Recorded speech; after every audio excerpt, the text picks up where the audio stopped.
Question start करते हैं। हमारा नेक्स्ट फर्स्ट क्वेश्चन है हमारा आज के सीरीज का, which one is the increasing function of price. ठीक है, अगर इंक्रीजिंग फंक्शन ऑफ प्राइस इसमें से कौन सा है। ठीक है, इंक्रीजिंग फंक्शन ऑफ प्राइस पूछ रहा है, तो डिमांड है, यूटिलिटी है, सप्लाई है, कंजप्शन है। अगर प्राइस बढ़ती है तो क्या चीज़ इन तीनों में से बढ़ जाता है, तो उसकी सप्लाई बढ़ जाती है। ठीक है, लॉ ऑफ सप्लाई जैसा कि हमें बताता है, अगर प्राइस बढ़ती है तो उसकी सप्लाई भी बढ़ जाती है। Hence option C is the right answer. इसका सही आंसर क्या है, ऑप्शन सी। एक बार हम लोग इसका सॉल्यूशन भी देखेंगे। इसका सॉल्यूशन हमें क्या बोलता है, इसका सॉल्यूशन हमें बताता है, वेट अ मिनट फ्रेंड्स। इसका सॉल्यूशन हमें बताता है supply is increasing function of price. Supply क्या है, प्राइस का एक इंक्रीजिंग फंक्शन है।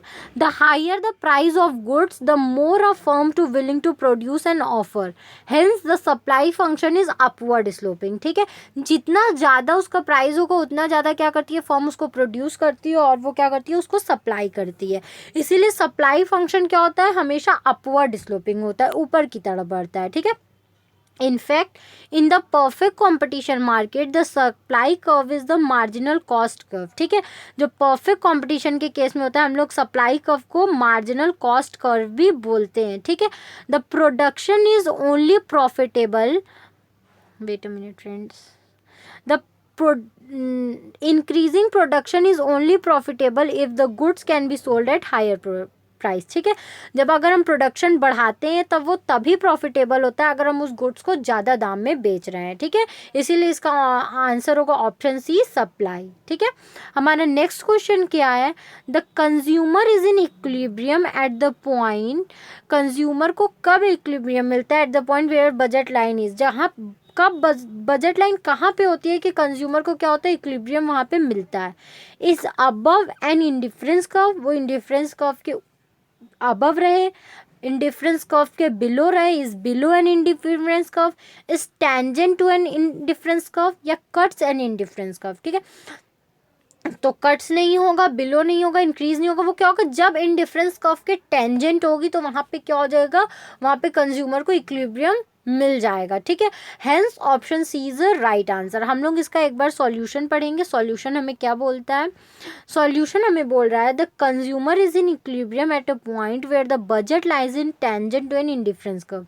It means the marginal substitution rate between X and Y, MRS and XY should be diminishing. ठीक है, जो एक्स एंड वाई का मार्जिनल सब्सटीट्यूशन रेट है वो क्या कर रहा है, लगातार डिमिनिश कर रहा है। ठीक है, जब वो दोनों एक दूसरे पे टेंजेंट है, तो इसलिए इसका आंसर होगा option C is a right answer. Okay, हमारा नेक्स्ट क्वेश्चन क्या बोलता है, which of the following oligopoly model is concerned with the maximum of joint profits. ठीक है, इन सब में से ऐसा कौन सा ओलिगोपोली मॉडल है जो कि क्या करता है, मैक्सिमाइजेशन ऑफ जॉइंट प्रॉफिट्स कराता है। ठीक है, किस चीज़ से कंसर्न है जॉइंट प्रॉफिट। ठीक है, ओलिगोपोली में तो प्राइस लीडरशिप मॉडल, या बर्ट्रेंड्स मॉडल, या कोलोसिव मॉडल, या एडजवर्ड्स मॉडल। तो हम लोगों ने पढ़ा था अपने थ्योरी वाले पार्ट्स में, इसका क्या होगा, कोलोसिव मॉडल में। ठीक है, ये जॉइंट प्रॉफिट्स के लिए कंसर्न रहता है oligopoly, hence option C is a right answer.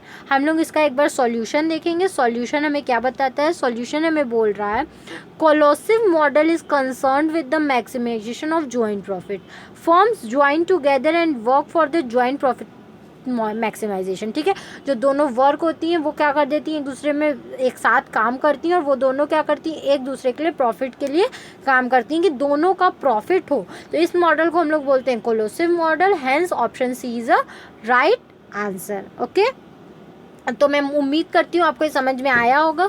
अगर आपको ये नहीं भी समझ में आया तो आप हमारे लेक्चर्स वीडियो देख सकते हैं, उसमें मैंने काफ़ी अच्छे से आपको एक्सप्लेन किया है। अगर आपको उसमें भी ना समझ में आए तो आप मुझे कमेंट सेक्शन में कमेंट करके पूछ सकते हैं। हमारा नेक्स्ट क्वेश्चन क्या है, a firm decides to exit the industry when. कब एक जो फर्म है वो डिसाइड कर लेता है कि हमें इंडस्ट्री से एग्जिट लेना है, मतलब बंद कर देना है इंडस्ट्री को, when AC starts rising, wait a minute friends, AC starts rising, MC start rising, price is less than LAC, या TC स्टार्ट राइजिंग। तो जब प्राइस LAC से कम होता है तब एक फर्म क्या कर देती है, एग्जिट करने का क्या कर लेती है, डिसीजन ले लेती है। Hence option C is right answer. हम लोग इसका सॉल्यूशन पढ़ेंगे। सॉल्यूशन में भी यही चीज़ बोली गई है, a firm decides to exit the industry when price is less than LAC। ठीक है, LAC at the efficient scale of production is thus the minimum average cost। ठीक है, जब LAC क्या होता है, एक मिनिमम एवरेज कॉस्ट होता है, अगर वो एक स्केल ऑफ प्रोडक्शन बताता है। अगर उससे भी कम हो जाता है तो क्या हो जाता है, फर्म ये डिसाइड कर लेती है कि अब हमें क्या करना है, इससे एग्जिट लेना है। इसलिए यहाँ पे ऑप्शन सी क्या होगा, राइट आंसर होगा। जब LAC से भी कम हो जाता है प्राइस तो क्या हो जाता है, वो एक मतलब एक एवरेज कॉस्ट हो जाता है, उससे जो कॉस्ट हमें लग रहा है उससे भी कम हमें प्राइस मिल रहा है, तो वो प्रोडक्शन क्यों करेगी, वो प्रोडक्शन नहीं करेगी। इसलिए वो क्या कर लेती है, डिसाइड कर लेती है कि हमें ये इंडस्ट्री, पर्टिकुलर इंडस्ट्री क्या करनी है, बंद करनी है, हम इसमें और वर्क नहीं करेंगे। ठीक है, hence option C is right answer. Next question हमारा क्या है, it describes the law of supply. इन चारों पॉइंट्स में से हमें लॉ ऑफ सप्लाई कौन सा बताता है। ठीक है, it describes the law of supply. आप इन चारों को एक बार पढ़ो और फिर मुझे बताओ कि इन चारों में से लॉ ऑफ सप्लाई को कौन डिस्क्राइब करता है। सप्लाई कर्व, ऑफ कोर्स ही बात है, लॉ ऑफ सप्लाई में सप्लाई कर्व होगा ही होगा, सप्लाई शेड्यूल भी होता है, सप्लाई इक्वेशन भी होता है। जब ये तीनों होता है इसलिए हमारा आंसर होगा all of the above. Okay, hence option D is right answer. अब हम लोग इसका सॉल्यूशन एक बार देखेंगे। सॉल्यूशन क्या है, supply curve, supply schedule and supply equation describe the law of supply. ये तीनों चीज़ ही क्या करते हैं, हमारे लॉ ऑफ सप्लाई को अच्छे से डिस्क्राइब करते हैं। ठीक है, जब हम उसका शेड्यूल बनाते हैं, उसका कर्व बनाते हैं, जब उसके इक्वेशंस हम सॉल्व करते हैं तो हमें ये लॉ ऑफ सप्लाई अच्छे से क्या होता है, डिस्क्राइब होता है। Hence option D is a right answer, all of the above, supply equation, supply schedule and supply curve. Okay, हमारा नेक्स्ट क्वेश्चन क्या है, an indifference curve slopes downwards towards right. ठीक है, जो इंडिफरेंस कर्व है वो क्या हो रहा है, डाउनवर्ड हो रहा है राइट के साइड। ठीक है, since more of one commodity and less of another result इन। ठीक है, एक कमोडिटी ज़्यादा और दूसरा कमोडिटी कम का रिजल्ट क्या होगा। ठीक है, एक कमोडिटी ज़्यादा कंज्यूम किया जा रहा है, दूसरी कमोडिटी कम। ठीक है, तो उसका रिजल्ट क्या होगा, same satisfaction, greater satisfaction, maximum satisfaction या डिक्रीजिंग एक्सपेंडिचर। ठीक है, ये देखो, जब हम लोग जानते हैं डिमांड कर्व में क्या होता है, इंडिफरेंस कर्व जब राइट की तरफ शिफ्ट करता है तो जितना मतलब उनको क्या होता है, दोनों को सेम सेटिस्फैक्शन मिलता है। ठीक है, इसलिए इसका आंसर होगा same satisfaction. Hence option A is a right answer. Okay, greater satisfaction नहीं होता, मैक्सिमम भी नहीं होता और डिक्रीजिंग एक्सपेंडिचर भी नहीं होता, उस लेवल पे क्या होता है, सेम सेटिस्फैक्शन होता है। ठीक है, hence option A is a right answer. हम लोग इसका सॉल्यूशन देखेंगे। सॉल्यूशन हमें क्या बताता है, an indifferent curves slopes downwards toward rise since more of one commodity and less of another result in same satisfaction. ठीक है, अगर हम एक ज़्यादा यूज़ कर रहे हैं, दूसरा कम यूज़ कर रहे हैं, तो वो हमें सेम सेटिस्फैक्शन दे रहे हैं। ठीक है, that's why option is a right answer, same satisfaction.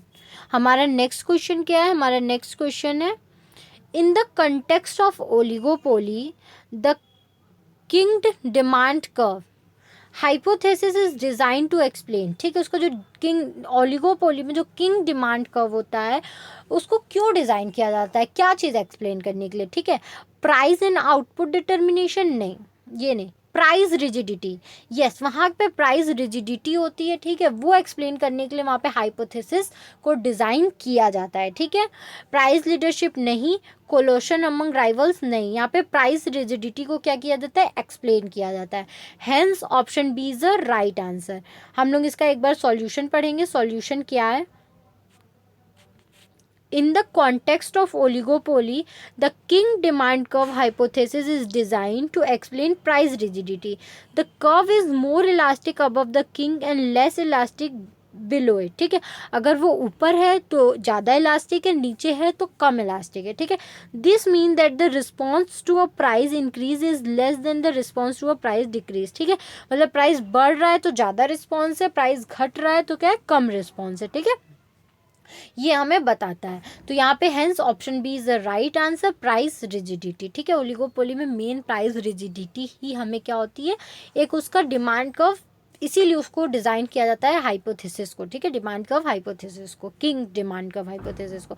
इसलिए यहाँ पे इसका ऑप्शन बी राइट आंसर होता है। इतना डीप में आपको जाने की ज़रूरत नहीं है, बस याद रख लीजिए किंग डिमांड कर्व हाइपोथेसिस क्यों ड्रॉ किया जाता है, वहाँ की प्राइस रिजिडिटी को बताने के लिए कि प्राइस वहाँ का बहुत रिजिड है, चेंज करने में वहाँ पे बहुत चीज़ रिजिड चीज़ें क्या होती है, उनको चेंज करने में हमें दिक्कत आती है। बढ़ाना होगा तो भी दिक्कत आएगी, घटाना होगा तो भी दिक्कत आएगी, ठीक है। बढ़ाने में ज़्यादा दिक्कत आएगी, घटाना होगा तो थोड़ा कम दिक्कत आएगी। ये चीज़ें हमें वहाँ पे क्या करती है, शो करती है। बस यहाँ पे यही समझाया गया है, ठीक है। Hence option B is a right answer.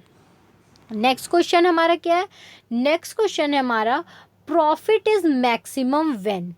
Profit कब ज़्यादा होता है, मैक्सिमम पे अपने होता है, ठीक है, कब होता है। TC and TR curves are parallel. जब टीसी और टीआर क्या होते हैं, एक दूसरे के पैरेलल होते हैं, ठीक है, तब होता है। MC and MR curves are parallel. TC and TR curves cross each other. AC and AR curves cross each other, ठीक है। तो इन चारों में से क्या है, हमारा टीसी और TR, total cost and total revenue जब हमारा क्या होते हैं, पैरेलल होते हैं एक दूसरे के, ठीक है, पैरेलल होते हैं, तो हमारा क्या होता है, प्रॉफिट मैक्सिमम होता है, ठीक है, हाईएस्ट होता है, मैक्सिमम होता है। Hence option A is a right answer. एक बार हम लोग इसका सॉल्यूशन पढ़ेंगे, हमें सॉल्यूशन क्या बोलता है। Profit is maximum when TC and TR curves are parallel. Profit becomes maximum irrespective of the market situation when the difference between total revenue and total cost become the greatest, ठीक है। इसमें यही बोल रहे जब वो लोग अपने क्या होते हैं, पैरेलल होते हैं और उनके जो डिफरेंस होते हैं वो मैक्सिमम होते हैं, तो हमारा प्रॉफिट भी क्या होता है, मैक्सिमम होता है। Hence option A is a right answer. Next question हमारा क्या है, supply curve will shift when. Supply curve कब शिफ्ट होता है, व्हेन। इन चारों में से आपको पूछा गया है, ठीक है। प्राइस फॉल्स, जब प्राइस घटता है, नहीं। प्राइस राइजेस, नहीं। डिमांड शॉर्ट्स, नहीं। टेक्नोलॉजी चेंज, ठीक है, वो शिफ्ट पूछा है। शिफ्ट कब करता है, शिफ्ट तभी करता है जब टेक्नोलॉजी में चेंजेस आते हैं, ठीक है। तो इसलिए इसका option D is a right answer होगा। इसका हम लोग सॉल्यूशन पढ़ेंगे। इसका सॉल्यूशन हमें क्या बोलता है, इसका सॉल्यूशन हमें बोल रहा है supply curve will shift when technology changes. Supply curve तभी शिफ्ट होता है जब हमारी क्या होती है, टेक्नोलॉजी में चेंज आते हैं। Factors then can shift a supply curve either to the left or the right are change in input prices, ठीक है। अगर राइट और लेफ्ट में चेंजेस आ रहे हैं, जो भी फैक्टर्स की वजह से चेंजेस आ रहा है, तो वो क्या होता है, प्राइस के वजह से आता है। Number of sellers, technology, social concerns and expectation, ठीक है। अगर इन सब में चेंजेस आता है तो वो क्या करता है, शिफ्ट करता है, ठीक है। जो भी हमारे अजम्पशंस होते हैं सप्लाई में, अगर उस सब अजम्पशंस में चेंज आते हैं तो हमारा जो सप्लाई कर्व है वो क्या करता है, शिफ्ट करता है लेफ्टवर्ड और राइटवर्ड, ठीक है। Hence option D is a right one, technology changes. Next question हमारा क्या है, नेक्स्ट क्वेश्चन है हमारा the price revealed preference theory. The revealed preference theory deduce the inverse price quantity relationship from, ठीक है। इसमें बोल जाए जो हमारा रिवील्ड प्रेफरेंस थ्योरी है, जो वो हमारा डिड्यूस करता है किसको, इनवर्स प्राइस क्वांटिटी को, किससे, रिलेशनशिप से, ठीक है। किससे, किसके रिलेशनशिप में, तो assumptions of indifference, no. Postulate of utility maximisation, no. Observe behaviour of the consumer, yes. वो उसको किससे, जो प्राइस क्वांटिटी होते हैं वो उसको किससे रिलेट करता है, जो कंज्यूमर के बिहेवियर को ऑब्जर्व उन्होंने किया होता है उससे। हेंस यहाँ पे क्या होगा, option C is a right answer, ठीक है। इंट्रोसेप्शन भी नहीं होता है, जो हमारा क्या होता है, बिहेवियर्स के, कंज्यूमर्स के बिहेवियर को जो ऑब्जर्व करते हैं उससे वो उनको रिलेशनशिप में क्या करता है, बताता है, ठीक है। Hence option C is a right answer. ने हमारा इसका सॉल्यूशन क्या दिया हुआ है, हमारा इसका सॉल्यूशन दिया है the revealed preference theory deduce the inverse price quantity relationship from observe behaviour of the consumer. किससे उसको रिलेट करता है, जो कंज्यूमर के बिहेवियर को उन्होंने ऑब्जर्व किया था। Revealed preference theory asserts that the best way to measure consumer preferences is to observe their purchasing behaviour, ठीक है। उनका ये बताना है इस थ्योरी तरीका कि सबसे बेहतरीन तरीका जो कंज्यूमर के प्रेफरेंस को जानने का है, तो हम उनके परचेजिंग बिहेवियर कि वो कितना परचेस कर सकते हैं, जब हम वो जान जाएंगे तो हमारे उनके प्रेफरेंसेस को भी पता चल जाएगा। ठीक है, इसलिए यहाँ पे option C is a right answer, observe behaviour of the consumer. Okay, हमारा नेक्स्ट क्वेश्चन क्या है? हमारा नेक्स्ट क्वेश्चन है which form of market structure is categorised by interdependence in decision making as between the different competing firm. ऐसा कौन सा market structure है जो क्या होते हैं, एक दूसरे पे इंडिपेंडेंट होते हैं, एक अपने कॉम्पिटिटिव फर्म पे क्या होते हैं, डिपेंडेंट होते हैं एक दूसरे पे, ताकि वो क्या कर सके, डिसीजन ले सके। तो किस टाइप के मार्केट में होता है? ओलिगोपोली में होता है, परफेक्ट कंपटीशन में होता है, इम्परफेक्ट कंपटीशन में होता है, या इनमें से कोई नहीं? तो यस श्योर, ये ऐसा फीचर्स हमारे ओलिगोपोली में ही होता है। Hence option A is a right answer. Okay, हम लोग इसका सॉल्यूशन पढ़ेंगे। Oligo form of market structure is categorized by interdependence in decision making as between the different competing firm। Oligopoly एक ऐसे तरीके का मार्केट होता है जिसमें क्या होते हैं, जो कॉम्पिटिटिव फर्म है वो एक दूसरे पे क्या होते हैं, प्राइस या डिसीजन मेकिंग के लिए भी या प्राइस टेकिंग के लिए भी क्या होते हैं, इंटरडिपेंडेंट होते हैं। ठीक है, and oligopoly is a market from where in a market or industry is dominated by a small number large share। Oligopoly can result from various form of collusion which reduce competition and lead to higher prices for consumers। Oligopolies have their own market structure। ठीक है, oligopoly में क्या होता है, जैसे कुछ ही क्या होते हैं, सेलर्स होते हैं और बहुत सारे बायर्स होते हैं। कभी कभी तो उन लोग बहुत तरीके के कोलोजन्स करते हैं ताकि कंपटीशन थोड़ा कम हो सके और मार्केट के प्राइस हाई करके ज़्यादा कमाया जा सके। ठीक है, तो ओलिगोपोली इसी टाइप का मार्केट होता है, इसलिए यहाँ पे option is a right answer. Oligopoly is a right answer. Okay, आपको ये समझ में आया? अगर आपको नहीं समझ में आया तो हमने अपने वीडियो लेक्चर्स में ओलिगोपोली मार्केट काफ़ी अच्छे से समझाया है, उनमें डिफरेंस भी बताया है, तो आप हमारे लेक्चर्स जाके देख सकते हैं। ओके, हमारा नेक्स्ट क्वेश्चन है in monopoly and perfect competition the cost curves are. Monopoly और परफेक्ट कंपटीशन में जो कॉस्ट कर्व होता है वो कैसा होता है? ठीक है, तो वो हमेशा सेम होता है। ठीक है, अगर पूछा ही साथ में है और कोई चॉइसेस नहीं दी है तो उनका क्या होता है, कॉस्ट कर्व सेम ही होता है। ठीक है, आप उसको बना के देखना। मोनोपोली और परफेक्ट कंपटीशन में जो कॉस्ट कर्व होता है वो हमेशा सेम होता है, डिफरेंट नहीं होता है, अपोजिट नहीं होता है, नन ऑफ द अबव नहीं हो सकता, क्योंकि यहाँ पे same is a right answer. Hence option A is a right answer. हम लोग इसका सॉल्यूशन पढ़ेंगे। सॉल्यूशन हमें क्या बताता है? In monopoly and perfect competition the cost curves are same. जो मोनोपोली होता है और परफेक्ट कंपटीशन होता है उसमें जो कॉस्ट कर्व होता है वो सेम होता है। In a monopoly the price is set above marginal cost and in the firms earn a positive economic profit. जो इसमें क्या, मोनोपोली में जो प्राइस होता है वो मार्जिनल कॉस्ट से भी ऊपर क्या किया जाता है, सेट किया जाता है। उसमें फर्म क्या करती है, हमेशा पॉजिटिव ही कमाती है। ठीक है, पॉजिटिव इकोनॉमिक प्रॉफिट कमाती है। Perfect competition produces an equilibrium in with the price and quantity of a good is economically efficient. ठीक है, उसमें क्वांटिटी और प्राइस को देखते हुए प्राइस को सेट किया जाता है, इसलिए उसमें भी लोग क्या होते हैं, इक्विलिब्रियम गेन करते हैं। That's why option A is the right answer, same. Next question हमारा क्या है? नेक्स्ट क्वेश्चन है हमारा इफ प्राइस चेंजेस बाय 1%। अगर प्राइस 1% चेंज हो रहा है, if price changes 1%, okay wait, if price changes 1% and supply changes 2%। यहाँ पे प्राइस क्या हो रहा है, 1% चेंज हो रहा है और जो सप्लाई है वो 2% चेंज हो रहा है। ओके, देन सप्लाई इज, तो सप्लाई क्या है यहाँ पे, इलास्टिक है, इनइलास्टिक है, इंडिटरमिनेंट है या स्टैटिक है? तो ऑफकोर्स ही बात है, देख के समझ में आ रहा है प्राइस में कम चेंज हुआ है लेकिन सप्लाई में ज़्यादा चेंज हुआ है, तो वहाँ पे क्या है, इलास्टिक है। ठीक है, सप्लाई यहाँ पे क्या है, इलास्टिक है। Hence option A is a right answer. Okay, अगर आपको इसमें कहीं भी कोई भी दिक्कत, वैसे तो मैंने समझा दिया है, तो आप हमारे वीडियो लेक्चर्स देख सकते हैं। सप्लाई पे पूरा वीडियो लेक्चर्स बना हुआ है, supply, law of supply, elasticity of supply. आप जब उसको पढ़ोगे तो आपको काफ़ी अच्छे से इसका सॉल्यूशन समझ में आ जाएगा। ठीक है, हम इसके सॉल्यूशन को भी पढ़ लेते हैं। इसका सॉल्यूशन क्या बोल रहा है?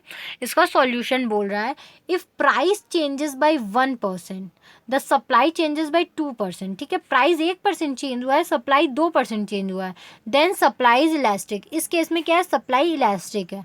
The price elasticity of supply for elastic and in elastic supply would be different. ठीक है, जो प्राइस इलास्टिसिटी ऑफ सप्लाई हमें बताता है वो इलास्टिक और इन इलास्टिक के लिए दोनों में क्या है? डिफरेंट है, अलग अलग है।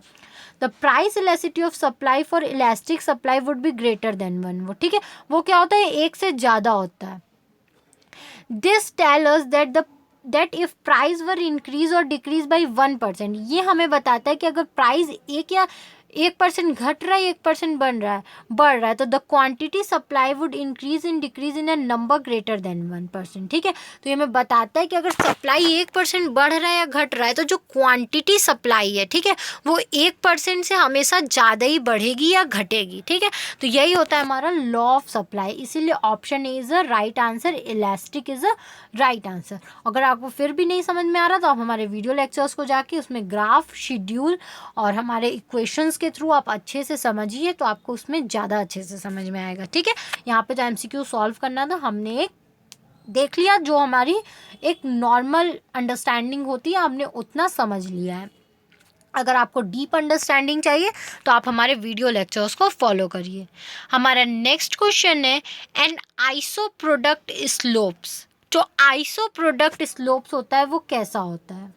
डाउनवर्ड टू द लेफ्ट होता है, डाउनवर्ड टू द राइट होता है, अपवर्ड टू द लेफ्ट होता है या अपवर्ड टू द राइट होता है? लेफ्ट की तरह डाउनवर्ड होता है, राइट की तरह डाउनवर्ड होता है, या लेफ्ट की तरह अपवर्ड होता है, या राइट की तरह अपवर्ड होता है? तो इसमें होगा क्या? वो डाउनवर्ड होता है राइट की तरफ। ठीक है, आइसो प्रोडक्ट स्लोप्स हमारा डाउनवर्ड होता है हमेशा राइट की तरफ, इसलिए option B is a right answer. Hence option B is a right answer, क्योंकि आइसो प्रोडक्ट स्लोप जो होता है वो हमारा राइट की तरफ हमेशा डाउनवर्ड होता है। ओके, हम लोग इसका एक बार सॉल्यूशन देखेंगे। सॉल्यूशन हमें क्या बताता है?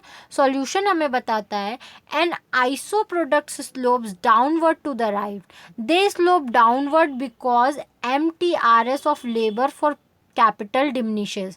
When we increase labor we have to decrease capital to produce a given level of output। ठीक है, इसमें बोलता रहता है कि जो हमारा MTRS है लेबर का वो क्या होता है? कम होते जाता है। ठीक है, अगर हम जितना ज़्यादा इंक्रीज़ करेंगे लेबर को तो हमें उतना कैपिटल हर मतलब एक आउटपुट पे क्या करना पड़ेगा? कम करना पड़ेगा। ठीक है, क्योंकि लेबर के चार्जेस देने होंगे, इसलिए क्या होता है? वो डाउन राइट की तरफ डाउनवर्ड स्लोपिंग होता है। Option B is a right answer. Next and last question है हमारा, which of the following is not the assumption of marginal productivity theory of distribution? इसमें से कौन सा marginal product theory of distribution, marginal productivity theory of distribution, wait a minute, इनमें से कौन सा अजम्पशन नहीं है? किसका अजम्पशन नहीं है? Marginal productivity theory of distribution का अजम्पशन नहीं है। ठीक है, तो इन चारों में से आपको बताना है। होमोजीनिटी ऑफ ए फैक्टर, ये अजम्पशन है। Perfect competition of a factor market, ये भी हमारा अजम्पशन है।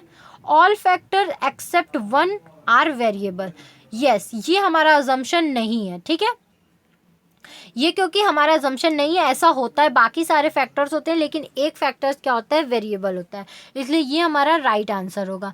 नेक्स्ट है given stock for each factor and full employment, ये भी हमारा अजम्पशन है इसलिए ये भी नहीं होगा। तो hence option C is the right answer, क्योंकि ये हमारा अजम्पशन नहीं है। इसका हम लोग सॉल्यूशन पढ़ेंगे। सॉल्यूशन हमारा क्या है? All factors except one are variable is not the assumption. All factors except one are variable is not the assumption of marginal productivity theory of distribution। ये क्या है? marginal productivity theory of distribution का assumption नहीं है। Okay, ये हमारा उसका assumption नहीं है, इसीलिए यहाँ पे क्या बोला गया है? इसको ये अजम्पशन नहीं है, इसीलिए यहाँ पे ये हमारा राइट आंसर होता है। Hence option C is a right answer. मैं उम्मीद करती हूँ कि आपको मेरे लेक्चर समझ में आए होंगे। बहुत जल्दी मिलते हैं अपने नेक्स्ट लेक्चर में। ठीक है।